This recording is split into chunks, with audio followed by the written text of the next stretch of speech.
So hello, what's up mga ka-J-Vlog? Welcome ulit sa panibagong video, and for today's video, i-game test natin itong napakalupit na mid-range smartphone ngayon ni Poco, ang Poco F6.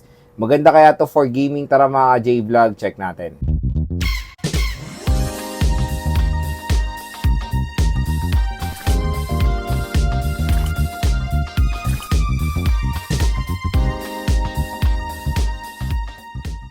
So bago tayo mag-start, ito pala yung quick specification si Poco F6. Sa OS out of the box, naka Android 14 siya with Xiaomi HyperOS.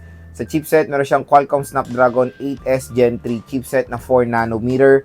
Meron tayong octa-core CPU na merong clock speed na up to 3.0 GHz, and sa GPU naka Adreno 735 siya. At yung battery niya is merong 5,000 mAh na removable battery na support ang 90-watt fast charging rate na in less than 35 minutes lang ay kayang ma-full charge ang inyong 5,000 mAh na battery capacity. So 5 games ang ating i-test. Meron tayong Genshin, COD, Asphalt, Mobile Legends at Farlight 84. So first sa lalaruin natin is ML at nitong settings natin. So magandang balita, available na sa lahat ng matataas sa settings, refresh rate ultra, graphics ultra, HD mode naka-on, outline on, shadow on, at naka-full download na ang resources dito.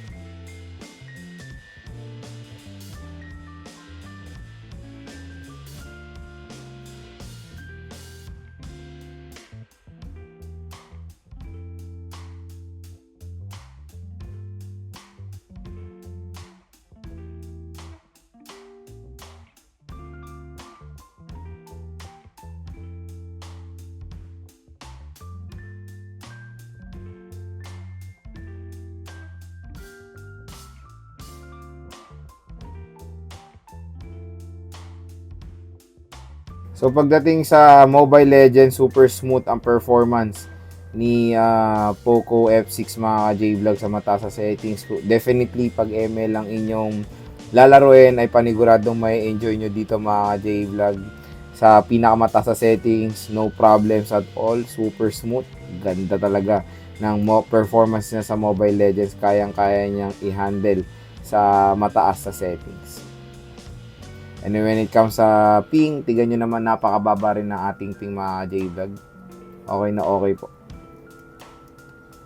About sa graphics, tignan nyo naman, very detailed. So talaga mo i-feel nyo yung pagka-smooth ng kanyang refresh rate.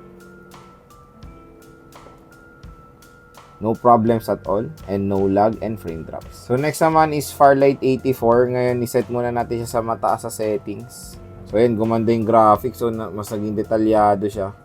Graphics ultra, frame rate high, resolution high.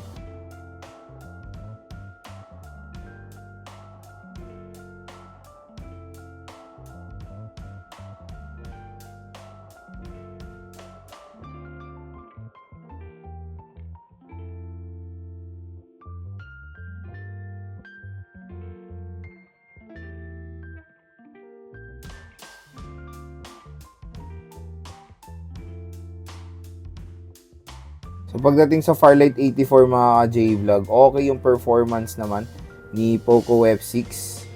Nakakalaro naman tayo mabuti. Pero from time to time, nakaka-experience tayo ng mga slight frame drops naman. So sa mismong graphics niya, hindi siya sa sa internet. When it comes sa kasi, ping, tingnan niyo naman yung ping nasa 42 naman. So hindi naman siya mataas na ping. And no delay naman while playing. Meron lang konting hiccups sa kanyang graphics habang naglalaro tayo. So, syempre, nakaset to sa high settings. So, dito talaga natin matetest itong Poco F6. Pero yun, so far so good. Nakakalaro naman tayo mabuti. Pero expect nyo na mayroong few frame drops along the way habang naglalaro. And when it comes sa pag-overheat, hindi pa naman din umiinit ng sobra yung smartphone. Nasa warm level pa lang naman siya. So yun mga J-Vlog, pasado sa ating game test ang Farlight 84 dito sa Poco F6. Kayang-kaya niya po sa mataas sa settings. So next naman is Battle Royale and multiplayer ng COD. So set natin sa pinakamataas muna na graphics, very high. At frame rate natin nasa max.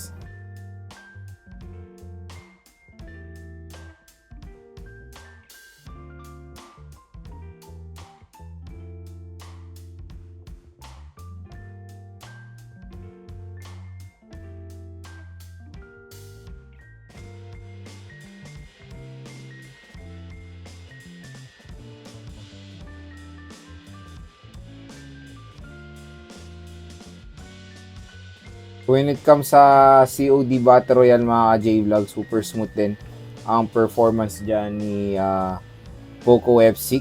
Ayan, nasa mataas sa settings tayo.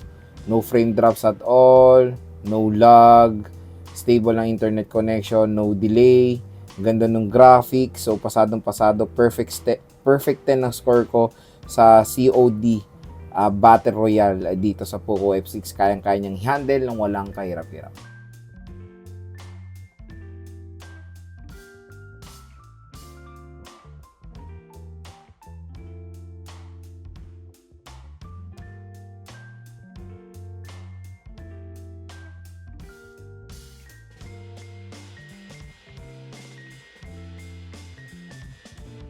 When it comes sa COD multiplayer, tingnan nyo naman, ganda ng performance ni Poco F6 dito mga J-Vlog. Smooth siya.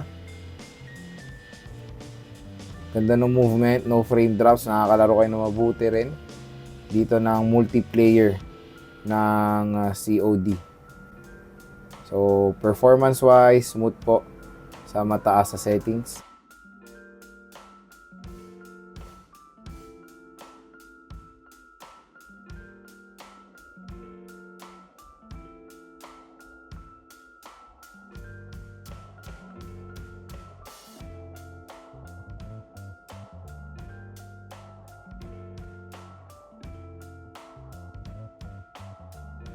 When it comes sa Asphalt 9, super playable din siya mga J-Vlog. Ganda ng performance dyan ni Poco F6. Wala tayong experience sa any frame drops din habang naglalat. So next naman is Genshin Impact.